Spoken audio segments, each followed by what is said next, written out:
माझ्या माईला पहिल्या महारणीला पाण्याच्या घोटासाठी वनवन भटकावं लागायचं, पाणी वाढग माय म्हणत फिरावं लागायचं.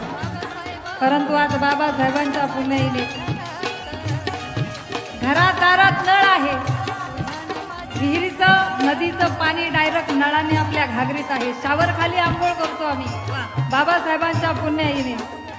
अरे काल आडात पाणी होतं, विहिरीत पाणी होतं, तळ्यात पाणी होतं, पण त्याच पाण्यासाठी आमच्या डोळ्यात पाणी होतं. पण आज बाबासाहेबांच्या पुण्याईने बंद दारे आज खुले झाली आहेत, बंद दारे आज खुले झाली आहेत. आणि काळाचाही काळ तुझे मुले झाली आहेत, वाहिले जे काल नयनामधून मनोज राजा, त्या आसवांची आज फुले झाली आहे, ती फुले झाली आहे.